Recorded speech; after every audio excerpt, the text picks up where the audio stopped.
Bismillah, alhamdulillah, wassalatu wassalamu ala rasulillah wa ala alihi wa sahbihi man wala. So this is class number 4 in the explanation of Sahih Muslim, and we are still in the chapter of Iman, still in the first hadith, hadith of Jibreel. And the last part, or the last class, we stopped at some of the sayings of the scholars with regards to Allah's existence and some of His attributes, and then we finished the last session with talking about what Ibn Qayyim was referring to, that it is part of the manifestation of the mercy of Allah Azza wa Jal to send prophets and teach His slaves and servants as to how to live their life and what the purpose of their existence is. Then the hadith talks about Iman bil yawm al-akhir, and the Iman bil yawm al-akhir includes everything that is after death, starting from the qabr, barzakh, al-ba'th, and then hisab, and also like accountability, and also final destiny, whether in the fire of hell or in the paradise. And then تؤمن بالقدر وخير خيره وشره, to believe in the decree of Allah, خيره وشره, in some narrations حلوه ومره, whether sweet or bitter. خيره وشره means whether evil or good. But we know that the practice of Allah and His actions are all good. خيره وشره, that is from our perspective.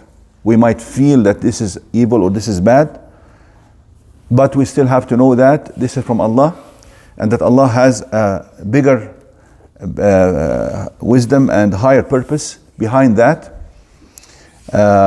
where the benefit of such an action or such an occurrence or such a decree far outweighs whatever we perceive as evil superficially or initially. The ultimate good is much greater. And then some people may ask, how can Allah Azza wa Jal do things, since Allah subhanahu wa ta'ala doesn't love evil and He only loves good? How come He would do things that are apparently evil,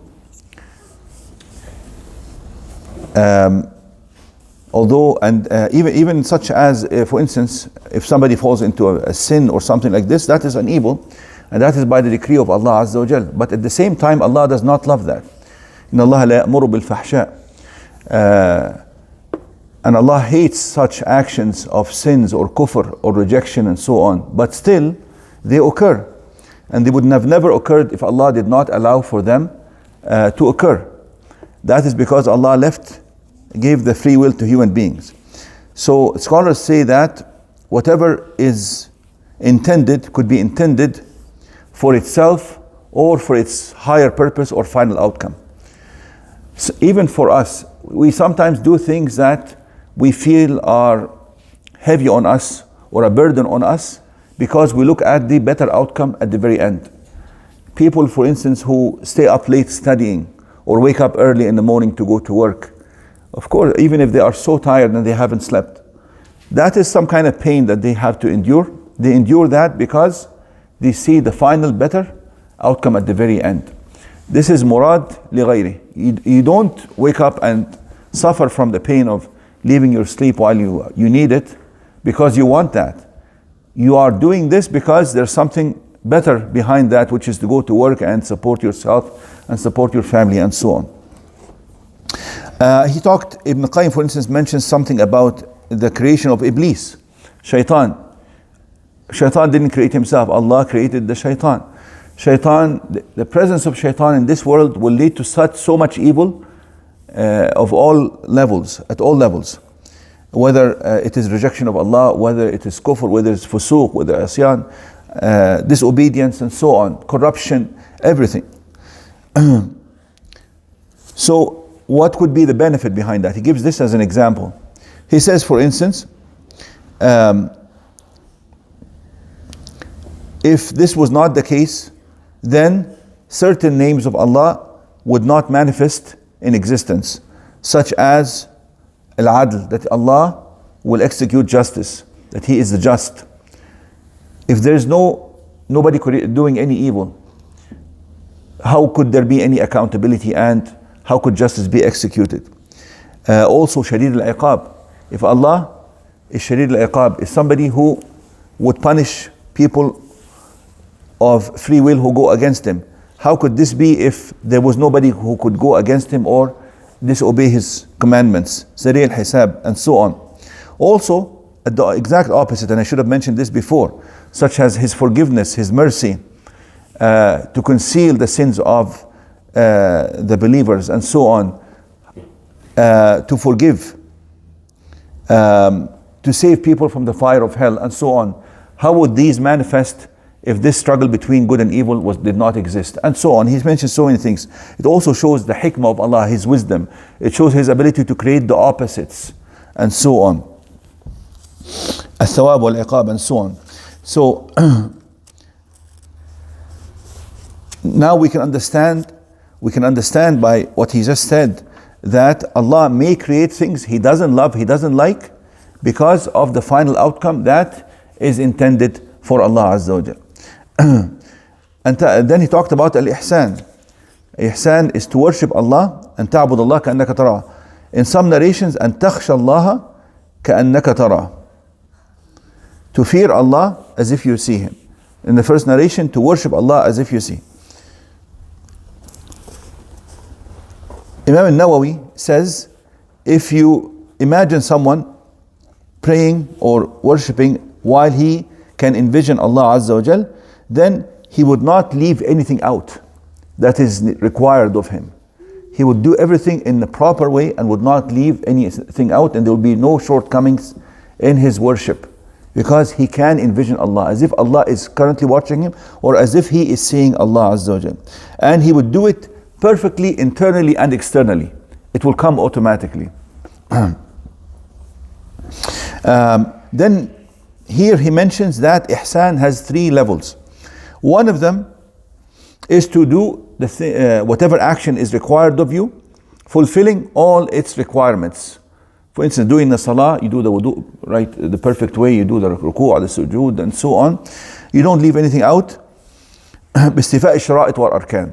You do all the conditions and the essential and integral parts of the salah.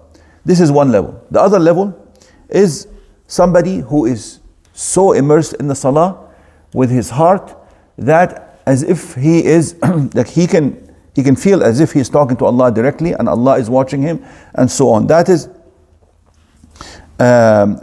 basically as if he is seeing Allah. That is maqam al-mushahada.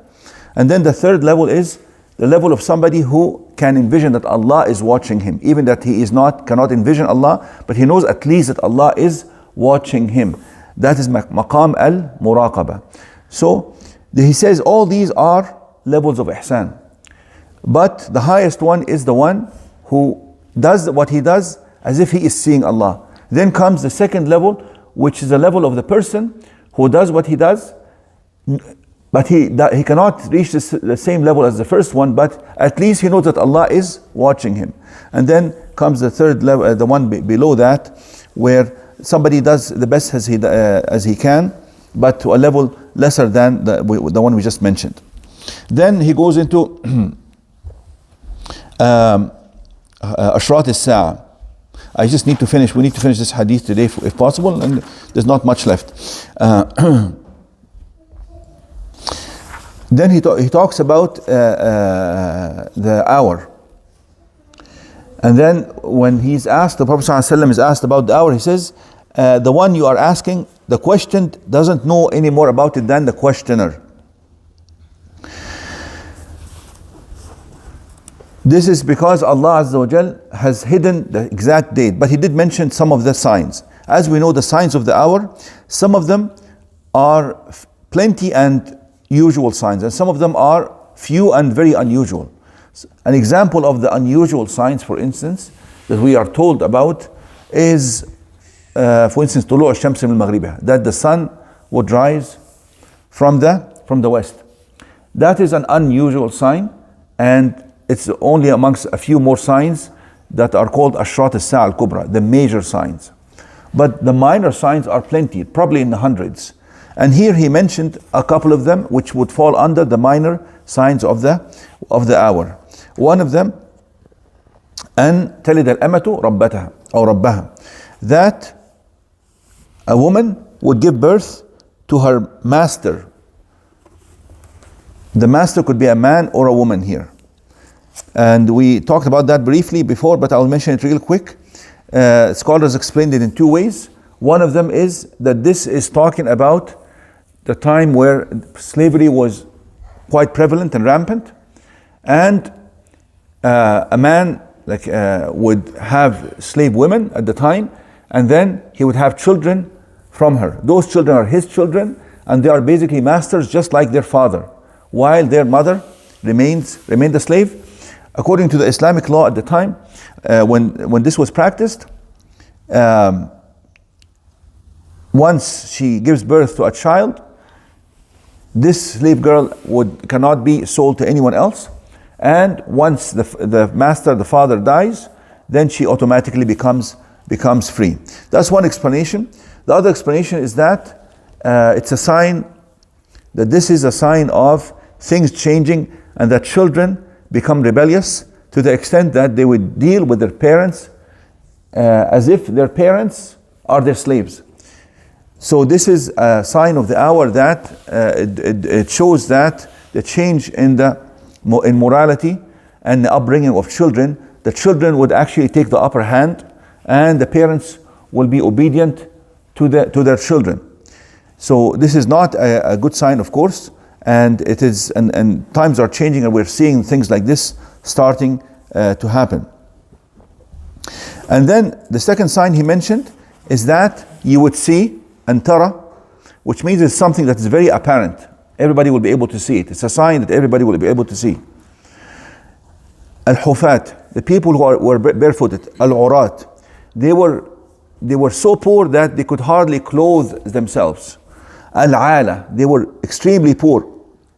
Ala means, a'il could mean that extremely poor, and had plenty of children as well. We want to mention the explanation of this so that we can see who this applies to.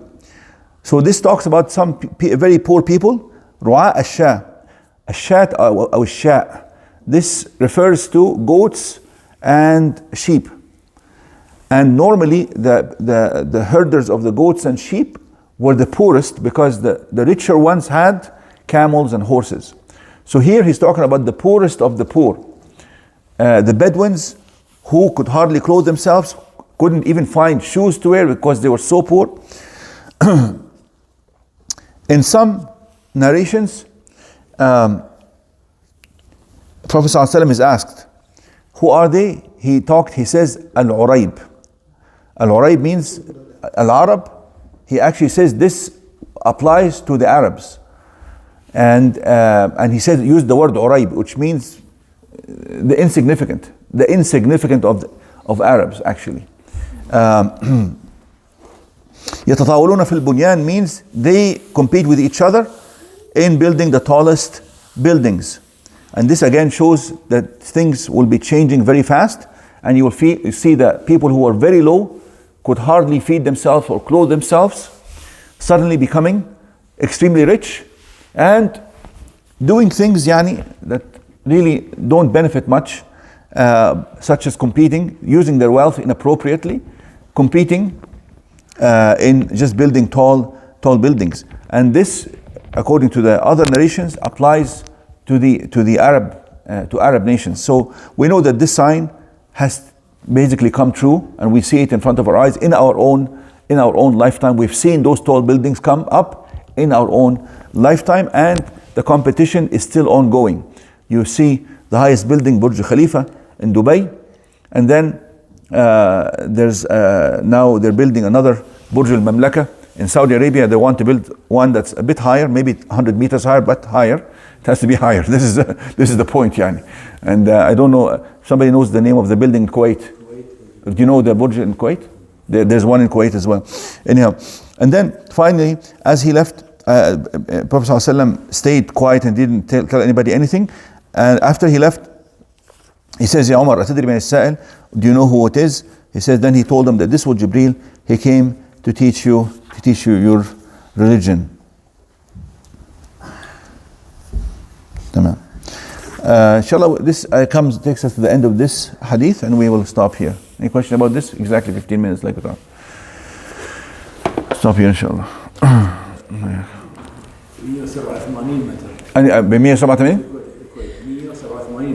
It's higher from the Burj Al Khalifa by 187 meters. Do you know the name of that tower? Just say the Burj Kuwait al-Jadid. And of course, you have to know that when they build these buildings, they don't build them for the hadith to apply to them. They don't want the hadith to apply to them because the hadith talks about them in a negative way, right? Nobody wants to be described as, look at this man who couldn't even feed himself, now what he's doing. So this is a negative description, but the qadr of Allah Azza wa Jal will apply whether they like it or not. Yeah.